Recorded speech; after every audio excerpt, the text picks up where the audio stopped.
Settlement का good morning. और human settlement का जो लेसन आज हमारा है वो बहुत बढ़िया लेसन है। ह्यूमन सेटलमेंट का मतलब होता है मानव बसाव। ठीक है, मानव की बस्तियां जब बसती हैं धीरे धीरे तो उसको मानव बसाव कहते हैं। ठीक है, और मानव बसाव वैसे तो दुनिया में बहुत पहले से चला आ रहा है। अलग अलग जगह पर लोग अलग अलग जगह पर बसे हैं और धीरे धीरे जो है वहां पर अपना सेटलमेंट किया है। इंडिया में सबसे पहले जो मानव बसाव के जो जो है प्रमाण मिले, ठीक है, मध्य प्रदेश की गुफाओं से, भीमबेटका गुफाओं से पता लगा है कि वहां पर लोग रहते थे। ठीक है, और मोहनजोदाड़ो जो जगह है, इसके अलावा हड़प्पा वैली। क्या सभी तक मेरी आवाज आ रही है?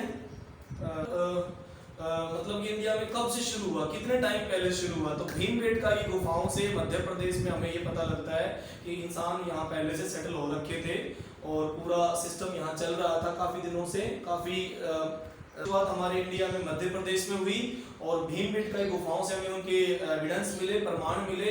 उससे पहले जो एंशिएंट सिविलाइजेशन था हमारा, हड़प्पा वैली और इंडस वैली सिविलाइजेशन, ठीक है, उस टाइम में भी जो एक बहुत बेहतरीन अर्बन सिविलाइजेशन हमारा था, मतलब कि शहरीकरण जो एक उस समय जो इंडस वैली के लोगों ने शुरू किया था, चौकोर काटती हुई सड़कें, पक्के मकान, पक्की ईंटें, पक्की नालियां भी ढकी हुई थी पूरे टाइम में। मतलब हड़प्पा सिविलाइजेशन एक बेहतरीन सिविलाइजेशन हमारा था।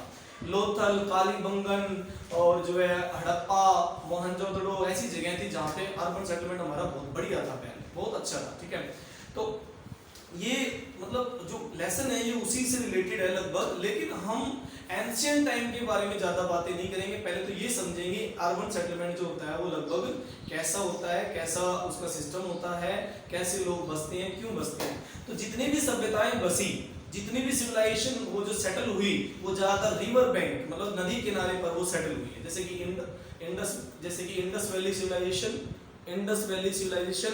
ये नाइल रिवर सिविलाइजेशन, इसके अलावा हवांगो घाटी जो कि चाइना में है, वो सिविलाइजेशन में नदी किनारे। तो जहां पानी होता था वहां पर लोग बस जाते थे, क्योंकि एग्रीकल्चर के अलावा मान लो वहां पर अपने जो उनके जो कैटल्स होते थे, उनके जो पशु होते थे, उनको पानी पिलाने के लिए जगह चाहिए होती थी। तो इस तरह से वहां पर वो उसी जगह पर सेटल होते जहां पानी की अच्छी व्यवस्थाएं हो और मिट्टी अच्छी हो। तो जितना भी सेटलमेंट हुआ पूरी दुनिया भर में या इंडिया में कहीं पर भी, वो ज्यादातर जो है नदी किनारों के किनारे हुआ है। और नदी किनारे जैसे इंडस हो गया, यमुना हो गया, गंगा हो गई, ब्रह्मपुत्र हो गई, आसाम में ब्रह्मपुत्र हो गई, वहां सेटलमेंट लोगों ने किया। तो धीरे धीरे नदी किनारे। ठीक है, तो इस लेसन में जो पहला जो टॉपिक है हमारा वो ये होता है, देखिए अब यहाँ पे दिखा रखा है मैंने, आप देख सकते हो बोर्ड की पिक आप तक मैंने वैसे भेजी हुई है। और ये बोर्ड का जो पहला टॉपिक है हमारा, ठीक है, क्लस्टर, मतलब कि जो सेटलमेंट जो होता है वो क्या होता है एक्चुअल में, ह्यूमन सेटलमेंट का मतलब क्या है, उसे कैसे लिखें, उसका मीनिंग क्या होगा। उसका मीनिंग होगा cluster of dwelling of any type और size where human being live, मतलब कि ऐसी जगह, ऐसा एक गुच्छा, एक ऐसी सेटलमेंट जहां पर लोग बसने शुरू हुए। ठीक है, cluster of dwelling of any type of size where human being live, कि ऐसा कोई गुच्छा जहां पर लोगों ने एक साथ मिलकर रहना शुरू किया और सेटल होना शुरू किया। ठीक है, तो ये है क्लस्टर का मतलब। और गुच्छित रहकर लोगों ने, क्योंकि लोगों ने एक बात समझ ली थी कि जो शिकार करते करते धीरे धीरे जो लोग गुफाओं में रहते थे या शिकार करते थे, उन लोगों ने समझ लिया था कि यूनाइटेड रहने में फायदा है, इकट्ठा रहेंगे तो दूसरे कबीले के लोग हम पे अटैक नहीं करेंगे। जब उन्होंने इकट्ठा रहने की आदत डाली तो धीरे धीरे फिर गांव और बस्तियां बसनी शुरू हो गई। ये गांव और बस्तियों को हम क्लस्टर कह सकते हैं, गांव या बस्तियों को हम क्लस्टर कह सकते हैं। तो इसीलिए मतलब क्या हुआ, क्लस्टर और ड्वेलिंग एनी टाइप और size where human being live, कि कोई गांव या कोई क्लस्टर जहां पे लोग पहली बार रहना शुरू कर देते हैं, तो उसको हम क्या कहते हैं, ह्यूमन सेटलमेंट वहां पर हो रहा है, ऐसा हम समझ लेते हैं। ठीक है, मानव बसाव वहां पर हो रहा है। ठीक है, अब देखिए उसके बाद में ये वाला पॉइंट है, settlements are very in size and type. Settlement अलग अलग टाइप के होते हैं, अलग अलग प्रकार के होते हैं। जैसे कि रूरल सेटलमेंट हो गया, अर्बन सेटलमेंट हो गया, दो टाइप के तो मेन होते ही होते हैं। इसके अलावा जो टाइप होते हैं रूरल या अर्बन सेटलमेंट, जो भी टाइप होगा उसको मेनली 2-3 तरह की कंडीशन के अकॉर्डिंग उसको होता है, उसको बनाना होता है, ठीक है। सबसे पहली कंडीशन होती है फिजिकल फीचर्स, ठीक है। फिजिकल फीचर के अकॉर्डिंग ही कोई गांव या शहर अपना सेटल होता है। जैसे कि फिजिकल फीचर में नेचर ऑफ टेरेन, मतलब धरातल का नेचर कैसा है, कि उबड़ खाबड़ है कि समतल मैदान है। अगर समतल मैदान होगे तो वहां पर ट्रांसपोर्ट नेटवर्क भी बहुत अच्छा होगा और वहां पर लोग अच्छे तरीके से गुंचित बस्तियों में क्लस्टर्स में एकदम नजदीक नजदीक घर बनाएंगे और रहना पसंद करेंगे वहां पे। तो वो फिजिकल फीचर के अकॉर्डिंग देखा जाता है कि भाई वहां पे किस तरह का सेटलमेंट है, ठीक है। फिर दूसरा जो फैक्टर काम कर रहा है ह्यूमन सेटलमेंट में नेचुरल फीचर्स में, यानी कि फिजिकल फीचर्स में जो फैक्टर काम कर रहा है वो अल्टीट्यूड है, ऊंचाइयां। आप देखोगे हिमाचल प्रदेश है, हिमालय है, नॉर्दर्न वेस्टर्न की जो पहाड़ियां हैं, ठीक है, या अरावली वगैरह, या फिर नॉर्थ ईस्टर्न की जो पहाड़ियां हैं, सेवन सिस्टर हो गया, वहां पर सेटलमेंट जो उसी प्रकार का हो जाता है। जैसे कि पहाड़ियों पे लोग घर मकान बना लेते हैं, पत्थर वगैरह जो वहां से मिलते हैं उन्हीं से वो पूरा तैयार करके सेटलमेंट कर लेते हैं। उनके जो घर मकान होते हैं उनका साइज भी उसी के अकॉर्डिंग जो स्लोपी टाइप में हो जाता है, मतलब वो एरिया वाइज, टेरेन वाइज, धरातल के अकॉर्डिंग वो अपना जो है ह्यूमन सेटलमेंट करने लग जाते हैं, ठीक है।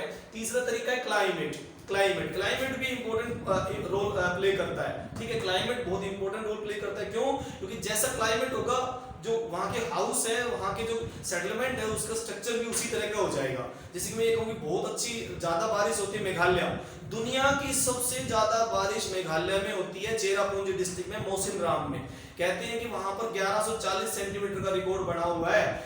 एक दिन में जितनी मेघालय में बारिश हो जाती है राजस्थान में 10 साल में भी नहीं होती, ठीक है। तो ऐसी जगह पर जहां पे बहुत ज्यादा बारिश होती है तो वहां पे घरों का साइज, घरों की आकृति वो उसी प्रकार की मिलेगी, ठीक है। तो डिपेंड करता है नेचर ऑफ टेरेन, धरातल के अकॉर्डिंग, नेचर ऑफ टेरेन के अकॉर्डिंग, ठीक है। उसके अलावा अल्टीट्यूड के अकॉर्डिंग, उसके अलावा क्लाइमेट के अकॉर्डिंग, उसके अलावा जो उसके जो है अवेलेबिलिटी ऑफ वाटर, जैसे मैंने शुरू में बता दिया था कि भाई पानी जहां होगा वहां सेटलमेंट जरूर होगा, ठीक है। नदी किनारों पर, किसी तालाब के किनारे पर, अगर तालाब में पानी है तो आप देखोगे तालाब के चारों ओर बस्तियां बसनी शुरू हो जाती हैं, लोग वहीं पर घर मकान बना लेते हैं। नदी जो लंबाई में इधर उधर मिनांडर बनाती हुई चल रही है, मिनांडर मतलब ऐसे बल खाती हुई चल रही नदियां, तो आप देखोगे उसके नजदीक नजदीक फिर लोग सेटलमेंट करना शुरू कर देते हैं। या फिर सीधी रिवर चल रही है, सड़क एक लंबी बनी हुई है, गांव को कनेक्ट करती हुई सड़क है, तो सड़क के दोनों ओर लोग बसना शुरू कर देते हैं। तो जो लाइनर पैटर्न में क्या होना शुरू हो जाता है, सेटलमेंट होना शुरू हो जाता है। तो ये सब डिपेंड करता है, फिजिकल फीचर ही किसी जगह के ह्यूमन सेटलमेंट को पूरी तरह से इफेक्ट करते हैं सबसे पहले। फिर बाद में सोशल फैक्टर, इकोनॉमिक फैक्टर काम करते हैं। सबसे पहला जो फैक्टर काम करेगा वो फिजिकल फैक्टर होगा, ठीक है। इसको मुझे ए लिख देना चाहिए था कि सबसे पहले यही होगा फिजिकल फैक्टर, ठीक है। फिजिकल फीचर्स तो नेचर ऑफ टेरेन, अल्टीट्यूड ऊंचाई नीचाई कितनी ऊंचाई है, उसके अलावा क्लाइमेट डिपेंड करेगा, उसके बाद अवेलेबिलिटी ऑफ वाटर, फिर ग्रासलैंड और डेजर्ट एरिया। तो ग्रासलैंड मतलब घास के मैदान, पुराने जमाने में लोग भेड़ बकरियां चराते थे, आज भी चराते हैं, वो बात अलग ही कम हो गई है। इंडिया में तो बहुत सारी टाइप के भेड़ बकरियां चराने वाले ग्रुप थे, जैसे कि जम्मू कश्मीर में गुज्जर बकरवाल थे, हिमाचल प्रदेश में भोटिया, किन्नूरी, शेरपा, उत्तराखंड में तेंजिंग शेरपा का नाम सुना होगा आपने, हिमालय में चढ़ाई की तो शेरपा ग्रुप के लोग वहाँ थे। राजस्थान में जो है ये बंजारे होते हैं, और इसके अलावा जो लोहार, गाड़िया लोहार, ये भी पहले भेड़ बकरियां चराते थे, बाद में लोग जो है अपना पशु चराते थे, ये भी अपने जो गाय वगैरह, तो ये भी है। इसके अलावा और भी बहुत सारे ग्रुप है, यहाँ पे हम डिस्कशन उसकी नहीं कर रहे हैं, हम तो बात कर रहे हैं कि भाई किस तरह से जो यहाँ पर लोग सेटल हो जाते हैं, ग्रासलैंड, डेजर्ट वगैरह। तो पहला मेन फैक्टर हो गया हमारा फिजिकल फैक्टर, ठीक है, जिसके अकॉर्डिंग कहीं पर सेटलमेंट होता है, बहुत अच्छा होगा या नहीं होगा, लोग दूर दूर बसेंगे, स्कैटर्ड फीचर्स में रहेंगे, स्कैटर्ड मतलब कि फैलाव करता हुआ, ठीक है, दूर दूर घर बने होंगे, या फिर नजदीक नजदीक रहेंगे घर, ठीक है, घर मकान नजदीक होंगे, मतलब क्लस्टर नजदीक होगा, बिल्कुल सेटल्ड क्लस्टर होगा, तो वो डिपेंड करता है फिजिकल फीचर पे। अब दूसरा जो पॉइंट बनता है हमारा बी पार्ट होता है कल्चरल फैक्टर। कल्चरल फैक्टर, तो कल्चरल फैक्टर में सोशल फैक्टर देखा जाता है सबसे पहले। कल्चरल का मतलब सांस्कृतिक कारक। किसी जगह पे मानव बसाव को, मानव सेटलमेंट को, ह्यूमन सेटलमेंट को सोशल स्ट्रक्चर जरूर प्रभावित करता है। जैसे कि मान राजस्थान के लोग हैं तो राजस्थान में ही आसपास ज्यादा सेटलमेंट करना पसंद करें, क्योंकि उनका कल्चर, राजस्थानी कल्चर जो है वो राजस्थान के आसपास ही मैच करता है। अगर वो लोग उड़ीसा में या तमिलनाडु में चले जाते हैं तो वहां पर उनको अपना कल्चर जो अपनाएंगे, जिस तरह कपड़े पहनेंगे, खाना पीना खाएंगे, तो वहां मैच नहीं करेगा, और जब मैच नहीं करेगा तो वहां से वो निकलने की कोशिश करेंगे।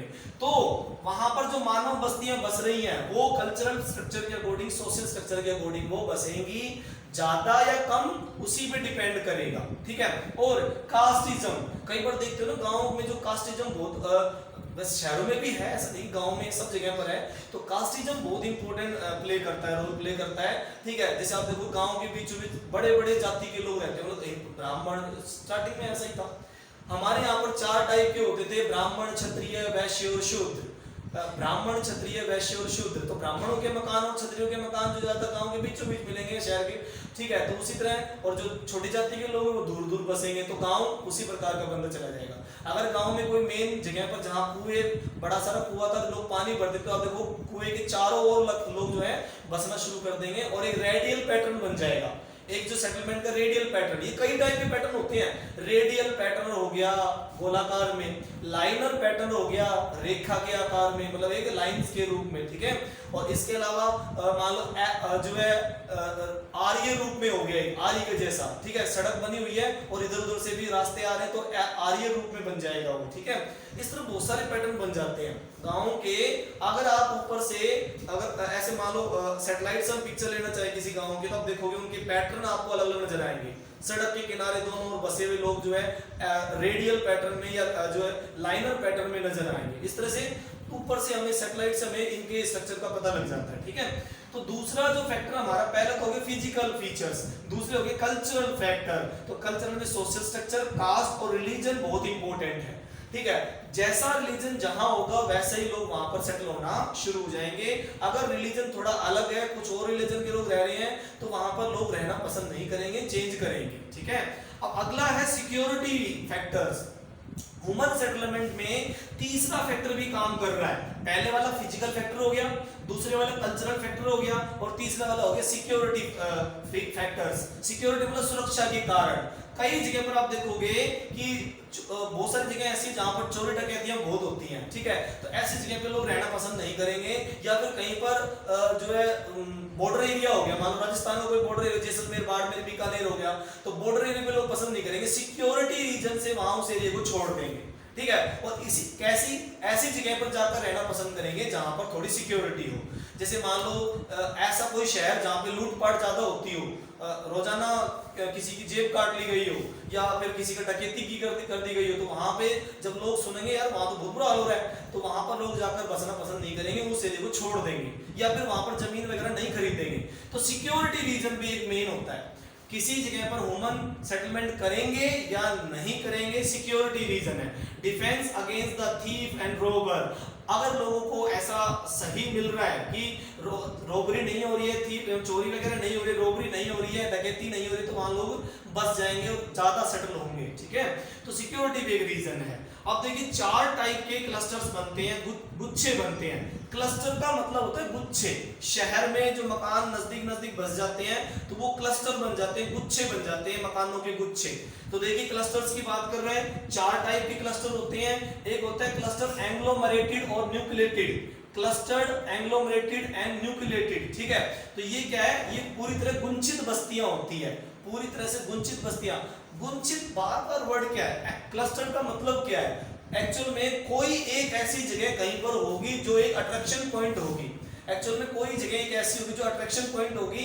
अट्रैक्शन पॉइंट मान लो गांव का कुआं भी हो सकता है, गांव का मंदिर भी हो सकता है। तो क्या ये शहर में कोई बड़ी फैक्ट्री है, कोई बड़ा कारखाना है, तो लोग क्या करेंगे, उसे चारों तरफ बसना शुरू कर देंगे और नजदीक नजदीक सेटल होना शुरू हो जाएंगे। तो उससे क्या बन जाएगा, क्लस्टर बन जाएगा, गुच्छा बन जाएगा, लोग यूनाइटेड होकर एक जगह पर रुक जाएंगे। तो इस तरह क्लस्टर बनेंगे। कुछ जगह पर क्लस्टर नहीं बनते, सेमी क्लस्टर बनते हैं, अर्धगुंचित, ठीक है। मतलब कि पूरा खचाखच भरा एरिया नहीं होता। बॉम्बे है, यानी जिसको मुंबई कह रहे हैं आजकल, दिल्ली है, चेन्नई है, कोलकाता है, ये बहुत सारे एरिया जहां पे क्लस्टर बने हुए हैं, गुच्छे बने हुए शहरों के, मकान बिल्कुल नजदीक नजदीक है, एक मकान से दूसरी छत पे कूदा जा सकता है, ठीक है। ऐसे बहुत सारे क्लस्टर जो वहां पर बने हुए हैं, और चोरी डकैतियां भी खूब होती है इस हिसाब से, ठीक है। तो ये क्या हो गया क्लस्टर, ठीक है। और फिर ये हो गया सेमी क्लस्टर। सेमी क्लस्टर अर्धगुच्छित मकान है लेकिन वो थोड़ा गैप में, जैसे हरियाणा की बस्तियां हो गई। हरियाणा की बस्ती देखोगे कुछ शहर को छोड़कर अलग अलग गांवों में लोग थोड़ा दूर दूर बसे होते हैं। सेमी क्लस्टर अर्धगुच्छित, ठीक है। तो दो टाइप हो गए, चार टाइप होते हैं किसके, क्लस्टर्स के चार टाइप होते हैं। जो वो पहला बता रहा हूं मैं, कौन सा क्लस्टर, एंग्लोमरेटेड एंड न्यूक्लिएटेड, दूसरा हो गया सेमी क्लस्टर, और तीसरा हो गया हैमलेटेड, ठीक है। तीसरा हो गया हैमलेटेड। अब ये क्या होती है, ये होती है पल्लीकृत बस्तियां। पल्लीकृत, इनको अलग अलग एरिया में अलग अलग नाम से जाना जाता है। जब आपके हरियाणा में इधर आसपास इसको ढाणी कहते हैं, ढाणी। जैसे मान लो भाई मैं ये कहूं कि नावता की ढाणी, जैसे ये हो गया, तो ऐसी ढाणियां जो बन जाती है, छोटे छोटे गांवों के रूप होते हैं ये हैमलेटेड एरिया, जिनको पल्लीकृत बस्तियां कहते हैं। पल्लीकृत, छोटी सी बस्ती होगी, फिर गांव की एक सड़क होगी, और फिर वो दूसरे गांव से कनेक्ट कर देगी, फिर दूसरे गांव की ढाणी होगी या बस्ती होगी। इस तरह से उनको क्या कहेंगे, हैमलेटेड। ये साउथ में इनके नाम अलग अलग हो जाते हैं, इनके बारे में हम बारी बारी डिस्कस करेंगे एक एक करके कि भाई ये क्या है, कैसे हैं। फिर 4 नंबर पे है डिस्पर, ठीक है, डिस्प्रेड। डिस्पर्स जो होते हैं मतलब दूर दूर, मतलब फैलाव करती हुई बस्तियां, दूर दूर बसी हुई बस्तियां, डिस्पर्स। 4 हो गए, दोबारा देख लीजिए, गुंचित बस्तियां, अर्धगुंचित, क्लस्टर मतलब गुंचित या एंग्लोमरेटेड गुंचित बस्तियां होती है। सेमी क्लस्टर मतलब ये अर्धगुंचित बस्तियां। हैमलेटेड मतलब कि ढाणियां, छोटे छोटे गांव, ढाणी, ठीक है। पल्ला, नांगला, ऐसे होते हैं, अलग अलग नाम होते हैं। जैसे पंजाब में ज्यादा नांगल, किसी ने वहीं बना लिए घर, और वहां 2-4 घरों का सेटलमेंट है, फिर कहीं और 2-3 किले दूर फिर वहां पर 2-3 मकान बने हुए हैं, तो वो ऐसा सेटलमेंट कहीं होगा तो डिस्पर्स होगा, डिस्पर्स। ये सबसे ज्यादा मतलब कम, सबसे कम घरों का जो सेटलमेंट हो डिस्पर्स हो गया, उससे थोड़े ज्यादा हैमलेटेड हो गए, उससे थोड़े ज्यादा सेमी क्लस्टर हो गए, और सबसे ज्यादा क्लस्टर्ड एरिया हो गया। बिल्कुल आसान है समझने में। सबसे कम घर मकान मिलेंगे डिस्पर्स एरिया में, राजस्थान जो मरुस्थल एरिया वहां पर, उससे थोड़े ज्यादा हैमलेटेड एरिया में मिलेंगे, ढाणी वगैरह में, उससे थोड़े ज्यादा सेमी क्लस्टर में मिलेंगे, और उससे सबसे ज्यादा मिलेंगे क्लस्टर्ड एरिया में। गुंचित, अर्धगुंचित, पल्ली बस्तियां, और डिस्पर्स मतलब कि पूरी तरह से फैलाव करती हुई डिस्पर्स एरिया, ठीक है। डिस्पर्स एरिया को हिंदी में कहते हैं परिक्षिप्त बस्तियां। परिक्षिप्त मतलब कि जो बस्ती कहलाने के लायक ही नहीं, खेतों में लोग बसे हुए हैं, तो वो बस्ती कैसे कहलाएगी, वो परिक्षिप्त कहलाएगी। दूर दूर बसी हुई बस्तियां डिस्पर्स या परिक्षिप्त बस्तियां। ओके, अब बात करते हैं कि एक एक करके इनके बारे में समझ लेते हैं, ये कहाँ है, कौन सी है, कैसे है, इनके बारे में समझ लेते हैं। तो पहले ये वाली कर लेते हैं, क्लस्टर वाली, कि क्लस्टर क्या है और कहाँ है ये। तो देखिए, क्लस्टर का मतलब है गुंचित बस्तियां। क्लस्टर का मतलब गुंचित, और सेटलमेंट का मतलब बस्तियां, मकान बने हुए हैं। क्लस्टर गुंचित बस्तियां, तो ये क्या होते हैं, closely built up. Closely built up मतलब गहरे कनेक्ट, नजदीक नजदीक बने हुए मकान होते हैं। क्लोजली बिल्ट अप, बिल्कुल नजदीक बने हुए मकान, ठीक है। कैसी शेप में मिलेंगे, रेक्टेंगुलर। अगर आप सैटेलाइट से उनकी फोटो लेके देखना चाहोगे, उन घरों के, उन गांव के शेप को, उस गांव की या शहर की शेप को या विलेज की शेप को देखना चाहोगे, तो ज्यादातर वो मिलेंगे क्लस्टर्ड रेक्टेंगुलर दिखेंगे आपको। दूसरी वाली शेप होगी रेडियल। रेडियल मतलब कि घुमावदार, जैसे गांव का कोई कुआं हो गया, और कुएं की तरफ चारों तरफ से आती हुई सड़कें, गांव के बीच का रास्ता, मान लो अलग अलग गांव का रास्ता हो गया, तो चारों तरफ से ऊपर से देखने पर ऐसा लगेगा जैसे कि कोई सेटलमेंट ऐसा होता है जैसे रेडियल पैटर्न में हो रखा है, चक्राकार, चक्राकार मतलब चक्कर के आकार का, ठीक है। साइकिल के पहिए जैसा, साइकिल के पहिए जैसा हो गया रेडियल पैटर्न। फिर हो गया लाइनर पैटर्न, मतलब कि रेखीय आकार, सड़क के किनारे किनारे, नदी के किनारे किनारे लोग बस जाते हैं, तो वो क्लस्टर में कैसा बन जाता है, रेडियल, लाइनर और रेक्टेंगुलर। 3 टाइप की शेप होती है भाई। अगर लॉन्ग क्वेश्चन आ जाता है आपका कि भाई कितने टाइप के क्लस्टर होते हैं, उनको एक एक डिस्क्राइब कीजिए, तो डिस्क्राइब आराम से कर रहे हो आप, ठीक है। उनके बारे में बता देना कि भी किस तरह की शेप होती है। तो 3 शेप हो गई, रेक्टेंगुलर, रेडियल और लाइनर पैटर्न। ये पैटर्न है या शेप एक ही बात है, पैटर्न कह दो चाहे शेप कह दो, ठीक है। उसके बाद देखिए कहाँ मिलते हैं ये लोग, ये वाले ऐसा जो सेटलमेंट है, क्लस्टर सेटलमेंट कहाँ मिलेगा, फर्टिलिटी वाले एरिया में भाई, जहां पर अलुवियल सोइल ज्यादा मिलेगी, सीधी सी बात है, जहां पर जलोढ़ मिट्टी ज्यादा मिलेगी, उपजाऊ मिट्टी ज्यादा मिलेगी। इंडिया का जो उत्तरी मैदान है, यानी कि हरियाणा राजस्थान से लेके वेस्ट बंगाल तक का रहा था। तो ये मिलते कहाँ पे, फर्टिलिटी वाले एरिया में, कहाँ पर, जहां पर फर्टाइल एलोवियल सोइल होती है, प्लेन होते हैं, जो मैदान होते हैं, जैसे नॉर्थ ईस्टर्न पार्ट हो गया, नॉर्दर्न पार्ट हो गया, नॉर्दर्न हो गया, नॉर्दर्न ईस्टर्न हो गया, तो इन सब में क्या होते हैं, फर्टाइल एलोवियल जो सोइल मिलती है। आप कहोगे नॉर्थ ईस्टर्न पार्ट कौन सा हो गया, नॉर्दर्न तो हमारा ये हरियाणा पंजाब सारा हो गया, और ईस्टर्न मतलब ब्रह्मपुत्र वैली आसाम, ठीक है, आसाम का मैदान जो है ब्रह्मपुत्र नदी ने बसाया है, वहां पर भी इस तरह के सेटलमेंट आपको देखने को मिल जाएंगे, ठीक है। अब देखिए दूसरे वाला, पहले वाला समझ में आ गया, क्लस्टर यानी कि रेडियल और रेक्टेंगुलर इसमें है, ओके। अब दूसरे वाला हो गया सेमी क्लस्टर्ड यानी कि अर्धगुंचित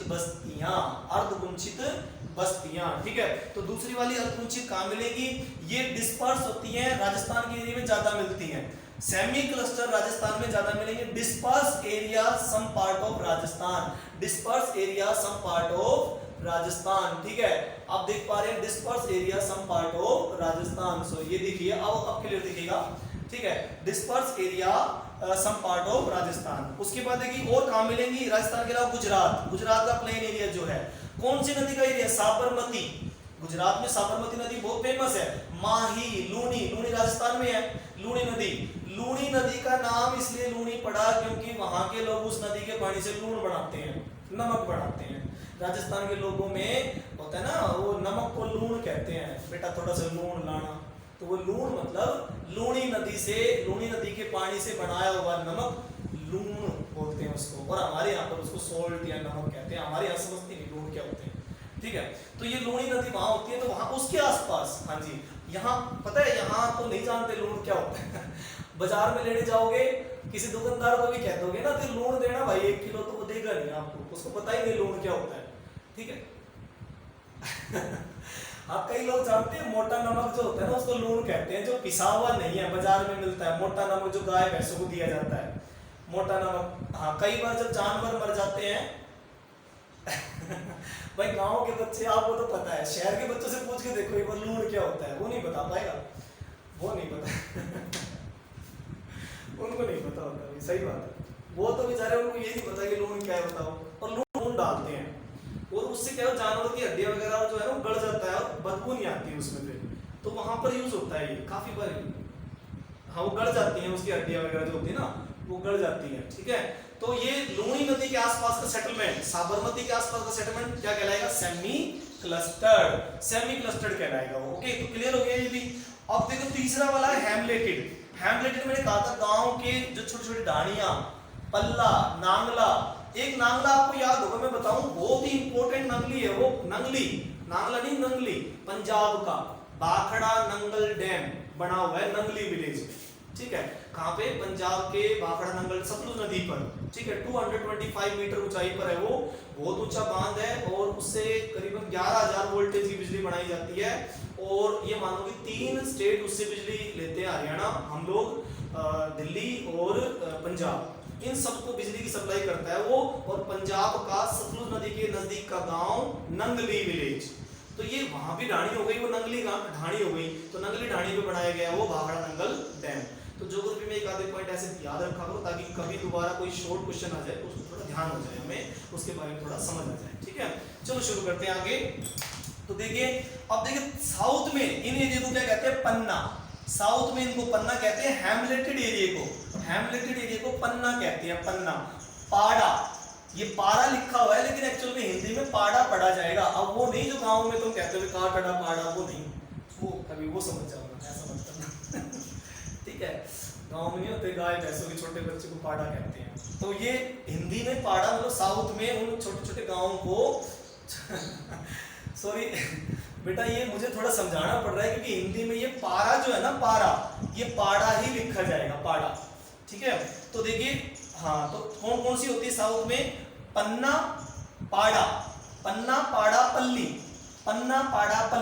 ये 3 हो गए साउथ के, जो ऐसे छोटे छोटे गांव होते हैं, पन्ना, पाड़ा, पल्ली, ट्रिपल पी, ये छोटे छोटे मतलब बस्ती होती है। अपने यहाँ पर जो मान लो नांगल हो गया, अपने यहाँ पर नांगल हो गया, वहां उनको पल्ला बोल देते हैं, अलग अलग नाम होते हैं, एरिया वाइज लोकल लैंग्वेज में बनाए गए नाम। अब मान लो साउथ के जो तुमसे पूछ ले ये नांगल क्या होता है, तो तुम कहोगे यार गांव होता है, वो नांगल क्या होता है, गांव होता है वो, तो इसी तरह हम लोग भी ये क्वेश्चन कर रहे हैं कि भाई पन्ना क्या होता है, पाड़ा क्या होता है, पल्ली क्या होता है, गांव होता है। वहां के लोकल लोग जो है ना उनके अकॉर्डिंग नाम डाल देते हैं, ढाणी ढाणी को बोल देते हैं ऐसा। राजस्थान के लोगों में ज्यादातर ढाणी बोलते हैं। अब अगर साउथ का कोई तमिलनाडु को यहाँ जब कहेगा व्हाट इज ढाणी, सॉरी इंग्लिश में बोलेगा क्योंकि हिंदी तो आती नहीं उसे, ठीक है। ब्रिटिशर जब आते थे ना यहाँ पे तो उनकी लैंग्वेज बड़ी सॉलिड होती थी। जब वो यहाँ पर आते थे तो जब गांव में चले जाते थे ना तो गांव के लोग उनको विदेशी कहते थे, ठीक है, फिरंगी, क्या कहते थे, फिरंगी आ गए, फिरंगी। तो जब वो हिंदी में कुछ अनाउंस करते थे ना किसी का नाम, मान लो मेरा नाम राजा राम मोहन राय है, तो वो बड़े स्टाइल से बोलते थे, उनको बोलना नहीं आता था, मुंह छोड़ा करके बोलते, पूरा मुंह फाड़ के बोलते थे वो, कैसे, राजा राम मोहन राय, ऐसे बोलते थे वो, बड़े अलग तरीके से बोलते थे। तो गाँव वालों को बड़ा मजाक उड़ाते शुरू शुरू में, ठीक है। तो ये अलग अलग नाम होते हैं, एरिया वाइज अलग अलग नाम हो जाते हैं। तो ये क्या नाम पड़ गया, कौन सा याद रह जाएगा, साउथ में हैमलेट, पन्ना, पाड़ा और पल्ली, ठीक है। ये फिर और कहां मिलते हैं, नांगला, देखो ये नांगला लिखा हुआ है यहाँ पे, आप देख पा रहे हैं नांगला, नांगला बिल्कुल कोने में लिखा हुआ है नांगला।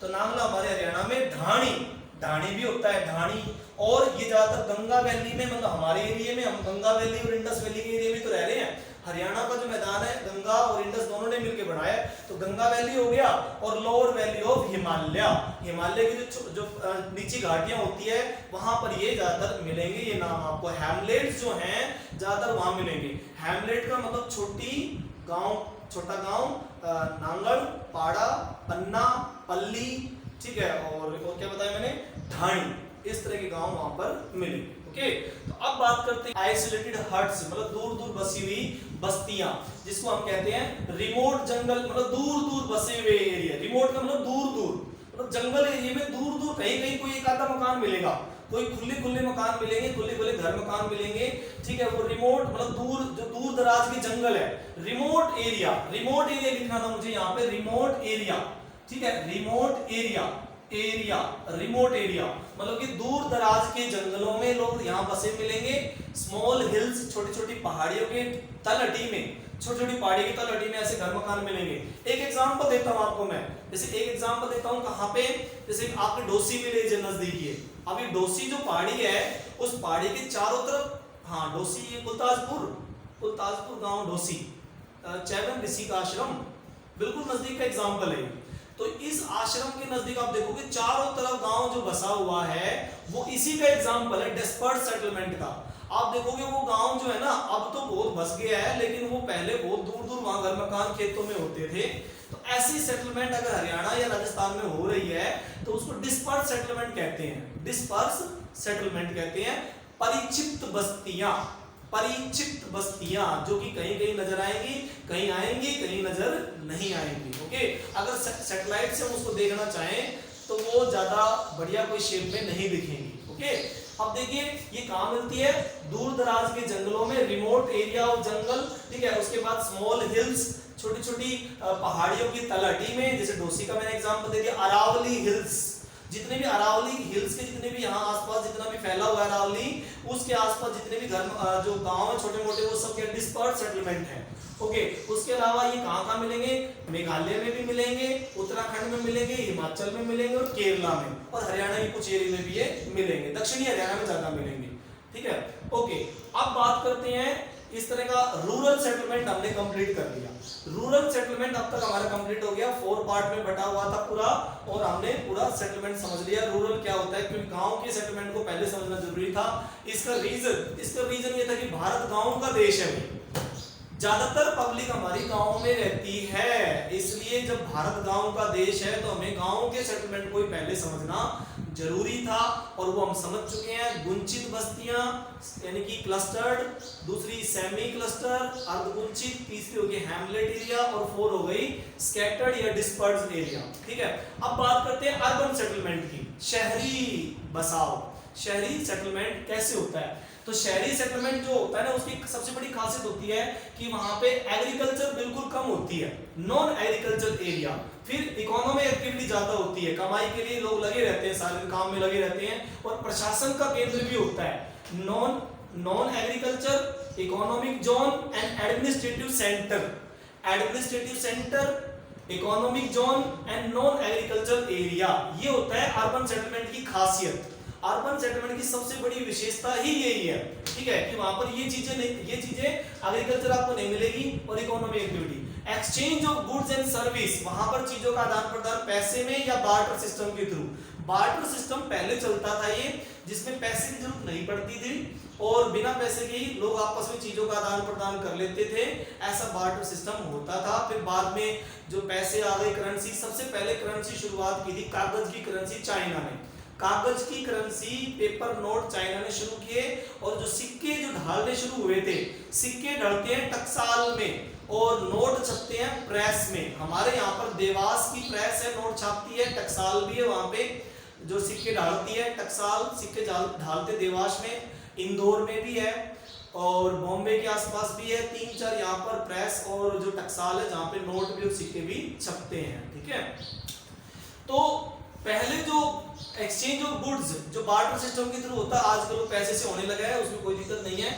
और शहरों की एक और खासियत है कि चीजों का आदान प्रदान होगा, प्लस में सीरीज ऑफ मार्केट मिलेंगे वहां पे, वीकली मार्केट, बड़े बड़े मॉल्स। वीकली मार्केट दिल्ली में खूब लगता है, बृहस्पतिवार बाजार, सोमवार बाजार, संडे बाजार, ऐसे अलग अलग वीकली बाजार वहां पे खूब लगते हैं। तो ये शहरों की खासियत है, ठीक है। और वहां पर हर टाइप का सामान, आपको किसी भी तरह का सामान वहां पे खूब मिल जाएगा, ठीक है। आप वहां पे जो पुराना सामान भी खरीद सकते हैं और नया भी, जैसा भी है, ठीक है। तो इस तरह से ये होता है, अर्बन सेटलमेंट की विशेषताएं होती है। अब बात करते हैं कि हमारे इंडिया में अर्बन सेटलमेंट कब से शुरू हुआ, कब से शुरू हुआ। तो हमारे यहाँ पर मैंने शुरुआत में बता दिया था आपको, Harappa valley civilization and Mohenjodaro civilization, ये दो सबसे पुराने एंशिएंट टाइम में यहाँ पर शुरू हुए थे, ठीक है। जैसे कि मैं उनके एग्जांपल देता हूँ, प्रयाग इलाहाबाद में जो है, प्रयाग एक ऐसी जगह है जहां पर देव प्रयाग भी इसको बोलते हैं, प्रयाग या देव प्रयाग, जहां पर भागीरथी और अलकनंदा नदी, मैं फिर बता रहा हूं, भागीरथी अलकनंदा उत्तराखंड से निकल कर आती है और देव प्रयाग में उनका मिलन होता है, ठीक है। देव प्रयाग में वो आगे बढ़ती है, ठीक है, देव प्रयाग में आगे बढ़ती है, ठीक है। ओके ओके, तो देखिए मैं बता रहा था आपको कि अर्बन सेटलमेंट जो है वो कैसे यहाँ पर हुआ है पहले एंशिएंट टाइम में। तो हड़प्पा सिविलाइजेशन जो है, हड़प्पा एंड मोहनजोदड़ो, ठीक है, हड़प्पा और मोहनजोदड़ो सिटी जो थी वो एंशिएंट टाउन्स के रूप में यहाँ पर सेटल हुई है, ठीक है, एंशिएंट टाउन के रूप में सेटलमेंट हुई है। यहाँ पे प्रयाग जो इलाहाबाद में है वो एंशिएंट टाउन है हमारा, ठीक है। पाटलिपुत्र ये भी एंशिएंट टाउन है, जैसे कि आपको पता होगा पहले अशोक के टाइम में ये कैपिटल बनी थी, ओके। उसके बाद मदुरई ये भी एंशिएंट टाउन है हमारा। तो इस तरह के टाउन जो पहले टाइम में हमारे सेटलमेंट हुए थे। दूसरे वाला जो सेटलमेंट है वो मेडिवल टाइप में हुआ। अर्बन सेटलमेंट की बात कर रहे हैं हम लोग, है ना। अर्बन सेटलमेंट तो पहले वाला हो गया, एंशिएंट टाइम में प्रयाग जो बने थे शहर, उस टाइम में जो उस टाइम में बने थे शहर, वो हो गया प्रयाग। और प्रयाग के अलावा जो हुए थे उसके बाद जो सेटलमेंट, जो पाटलिपुत्र कहलाता था वो पटना, और मदुरई जो कि पहले मदुरई कहलाता था, आज वो तमिलनाडु कहलाता। तो ये एंशिएंट टाउन हो गए सारे। ये रहा मेडिवल टाउन, ठीक है। मेडिवल पीरियड में यानी कि दिल्ली सल्तनत के टाइम में, दिल्ली सल्तनत और मुगल टाइम में 100 से भी ज्यादा सिटीज उस समय डेवलप हुई थी, 100 से भी ज्यादा शहर डेवलप हुए थे, जिनको हम मध्यकालीन शहर कह सकते हैं। ये हो गए पुराने यानी कि पुराने टाइम में बने हुए प्रयाग, पाटलिपुत्र और मदुरई। और ये हो गए मिडिल टाइम में यानी कि मध्यकाल युग में बने हुए, हो गए मिडिवियल पीरियड में बने हुए दिल्ली सल्तनत मेन था। हैदराबाद, याद है हैदराबाद के निजाम आसफ जा जो बहुत इंपॉर्टेंट निजाम था उस टाइम का, ठीक है। और फिर जयपुर उस टाइम में सवाई राजा मानसिंह के टाइम में बना हुआ था, मध्यकाल में, ठीक है, मिडिवल पीरियड में। और लखनऊ, याद है वाजिद अली शाह 1857 के रिवोल्ट में वाजिद अली शाह का एरिया था पूरा ये, ठीक है। और उसके बाद में आगरा भी मुगलों के टाइम में बना हुआ एरिया था। तो ये मिडिवल टाउन हो गए सारे, दिल्ली, हैदराबाद, जयपुर, लखनऊ, आगरा और नागपुर, ये मध्यकाल में बने हुए शहर थे। पुराने टाइम में बने हुए प्रयाग, पाटलिपुत्र और मदुरई, नए टाइम में मध्यकाल में दिल्ली, हैदराबाद, जयपुर, लखनऊ और नागपुर। अब आजकल जो बने मॉडर्न ब्रिटिश टाइम के टाइम में जो बने, ब्रिटिश टाइम में नए शहर डेवलप हुए थे। सूरत, गुजरात का सूरत, आप लोगों को याद होगा ब्रिटिशर्स जो गुजरात पोर्ट पे, बॉम्बे पोर्ट पे ट्रेड करने के लिए आए थे, बंगाल पोर्ट पे ट्रेड करने आए थे, मद्रास पोर्ट पे ट्रेड करने आए थे, इसलिए उन्होंने वहां पर ही सेटलमेंट करना शुरू कर दिया। और फिर नए टाइप के टाउन बने। नए टाइप के टाउन की एक खासियत थी, नए टाइप के टाउन कौन थे? सूरत, दमन, गोवा और पांडिचेरी, ठीक है, ये यूरोपियन ने बनाए थे। अब मैं 2 मिनट इनके बारे में बता देता हूँ आपको कि इन सब की खासियत क्या होती है। पुराने शहर जितने भी थे, मान लो मैं प्रयाग की बात करता हूँ, पाटलिपुत्र की बात करता हूँ, तो उन शहरों का स्ट्रक्चर आप ध्यान से देखोगे तो उनमें देखोगे बड़े बड़े महल मिलेंगे आपको। राजस्थान का चित्तौड़गढ़ देख लो, आप जयपुर देख लो, उनके महल जो है ऐसे राजाओं के जैसे महल मिलेंगे। तो वो मतलब एंशिएंट टाइम में कभी बने थे। दूसरे वाला मिडिवल टाइम पीरियड है, उसमें जो शहर बना, मान लो हमने दिखाए थे आगरा, लखनऊ, दिल्ली, तो इसमें जो बने शहर वो मध्यकाल में बने और उनमें गुंबद ज्यादा मिलेगी, गुंबद। आप देखो कि ईरान इराक से मुसलमान यहाँ पर आए और ईरानी इराकी स्ट्रक्चर यानी कि ईरानी इराकी वास्तुकला लेकर आए वो लोग। मतलब कि वहां के जो मिस्त्री थे, वहां के जो मेसन्स थे, जो घर मकान बनाते थे, उनको गुंबद बनाने का बड़ा चाव था। तो जब वो इंडिया में आए, इंडिया में इससे पहले मंदिर जो होते थे वो इस तरह के वी शेप में होते थे। जब मुस्लिम यहाँ पर आए तो वो गोल गोल गुंबद बनाने लगे। तो जो नए जो मेडिवल पीरियड में जो बने, मेडिवल पीरियड में जो बने, उनकी गुंबदें होती थी ज्यादातर, उनकी मीनारें होती थी। आवाज नहीं आ रही, एक मिनट। महल मंदिर ऊंचे ऊंचे, और जो मध्यकाल में बने उनमें गुंबद ज्यादा मिलेगी, मीनारें ज्यादा मिलेंगी। और जो मॉडर्न बने उसमें देखोगे ब्रिटिशर जब आए तो उन्होंने अपने ही टाइप के सेटलमेंट करने शुरू किए थे और उनकी बिल्डिंग जो है यूरोपियन मैच करती है। यूरोपियन में जो यूरोप में जो बिल्डिंग्स बनती हैं, जैसे चर्च का स्ट्रक्चर देखा होगा आपने कभी, वो पूरी तरह ना तो मंदिर जैसा है और ना पूरी तरह से वो मुसलमानों के डोम या गुंबद जैसा, बिल्कुल भी नहीं है। वो तीसरे ही टाइप का स्ट्रक्चर हो जाता है, यूरोपियन स्ट्रक्चर हो जाता है। तो इन शहरों की बिल्कुल वैसी खासियत मिलेगी। तीनों टाइप के शहर, एंशिएंट टाउन, मेडिवल टाउन और क्या बच गया, मॉडर्न टाउन, जो ब्रिटिश टाइम में बने थे, उनकी सारे स्ट्रक्चर भी अलग अलग आपको दिखेंगे और समझ में आ जाएंगे आपको। ठीक है, जब किसी एरिया में विजिट करोगे तो समझ में आ जाएंगे। अब बात करते हैं कि मॉडर्न एरिया और कौन कौन सा बना। मुंबई, चेन्नई, कलकत्ता, ये सब जितने भी शहर बसे हुए ब्रिटिश स्टाइल में बसे हुए। British style, British structure, British style of structure में बने हुए सारे के सारे नए शहर, मॉडर्न टाउन। ठीक है, अब बात करते हैं हमारे इंडिया का, जो हमारे लेसन का आखिरी जो टॉपिक है हमारा, 2-3 टॉपिक और बचे, बस ये हो गया है की शुरुआत। तो 2011 के डाटा के अनुसार 31.16 यानी 31.16% लोग अर्बन एरिया में रहते हैं। मतलब कि पूरी पॉपुलेशन का 31%, बाकी के 69 गांव में। देखो दोबारा बता रहा हूं मैं, गांव के कितने हैं 69 और शहरों के कितने हैं 31। ठीक है, तो 31% और जो है लोग अर्बन एरिया में रहते हैं। अर्बन पॉपुलेशन जो है 60%। अगर अर्बन पूरे शहरी लोगों की बात की जाए तो 60% अर्बन पॉपुलेशन बहुत ज्यादा खचाखच भरे हुए शहर, मेगा सिटी में रहते हैं, मेट्रोपॉलिटन सिटी में रहते हैं। मेगा सिटी, मेट्रोपॉलिटन सिटी उसको कहते हैं जिस शहर की जनसंख्या 10 लाख से ऊपर चली गई है। जिस शहर की जनसंख्या 10 लाख से ऊपर चली जाती है उसको मेट्रोपॉलिटन सिटी या फिर मेगा सिटी कह सकते हैं। कई बार तो ये करोड़ों से ऊपर चली जाती है, दिल्ली की करोड़ों से लगभग उसकी तो बहुत ज्यादा जनसंख्या होने की वजह से उनको मेट्रोपॉलिटन या मेगा सिटी कह सकते हैं। तो ज्यादातर हमारी जो शहरी पॉपुलेशन है 60% वो मेट्रोपॉलिटन सिटी में रहते हैं। दिल्ली हो गया, मुंबई हो गया, कलकत्ता हो गया, ये मेट्रोपॉलिटन सिटी है। चेन्नई मेट्रोपॉलिटन सिटी है, मतलब कि जनसंख्या बहुत ज्यादा है। तो वहां पर हमारे कितने 60% लोग लगभग रहते हैं, शहरों के लोग। और बाकी 40% जो है, जैसे मान लो भाई रेवाड़ी हो गया, नारनौल हो गया, ये भी टाउन है, ये भी एक कस्बा है नए टाइप का बसा हुआ। इसके अलावा मान लीजिए झुंझुनू हो गया, खेतड़ी हो गया, ये मेट्रोपॉलिटन सिटी नहीं है। ये मेट्रोपॉलिटन सिटी, लेकिन सिटी तो है, मेट्रोपॉलिटन नहीं है। तो इनमें बची हुई 40% और बाकी 60% रहती है मेगा सिटी में, मेट्रोपॉलिटन सिटी में पॉपुलेशन रहती है। तो क्लियर हो गया। टोटल अर्बन पॉपुलेशन कितनी है 31.16%। और अगर शहरों में अगर परसेंटेज बांटा जाए तो ज्यादा अर्बन में रह रहे हैं। ठीक है, अर्बन मतलब कि मेगा सिटी में ज्यादा रह रहे हैं लोग, 60%। अब देखिए नीचे, अब बात करते हैं कि भाई ये वाला कलकत्ता में और दिल्ली में और चेन्नई में और बेंगलुरु में 4 शहरों में मिला के ज्यादा जनसंख्या रह रही है 18.4%। 18.4% तो इन चारों में ही रह रही है।